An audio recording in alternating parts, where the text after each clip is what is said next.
সকলে কেমন আছেন? আশা করি আল্লাহর রহমতে ভালো আছেন। আলহামদুলিল্লাহ আমিও ভালো আছি।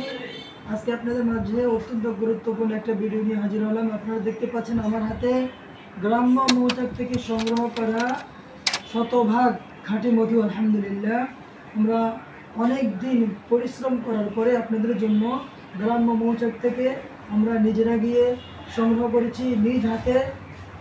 এই মধুগুলো আমরা চিনে নিয়েছি মৌচাক থেকে। আলহামদুলিল্লাহ যাতে করে আপনাদের হাতে আমরা শতভাগ খাঁটি মধু পৌঁছে দিতে পারি। তো আশা করি আলহামদুলিল্লাহ আমরা শতভাগ নিশ্চিত যে এই মধুগুলো আপনাদের হাতে আমরা নিশ্চিন্তে খাঁটি মধু আপনাদের হাতে পৌঁছে দিতে পারবো ইনশাআল্লাহ। আমাদের কাছে আছে বিভিন্ন পরিমাণের মধু। এখানে আছে 1 কিলো, এখানে আছে আধা কিলো, এখানে আছে আপনার 250 গ্রাম। আপনাদের যার যেই পরিমাণ প্রয়োজন হয় ইনশাআল্লাহ আপনারা আমাদের কাছে অর্ডার করতে পারেন স্ক্রিনে দেওয়া নাম্বারে। তো ইনশাআল্লাহ আপনারা আমাদের সাথে যোগাযোগ করুন। আমরা অত্যন্ত যত্নের সাথে এই মধুগুলো আপনাদের হাতে পৌঁছে দেবো ইনশাআল্লাহ। আসসালামু আলাইকুম ওয়া রাহমাতুল্লাহি ওয়া বারাকাতুহু।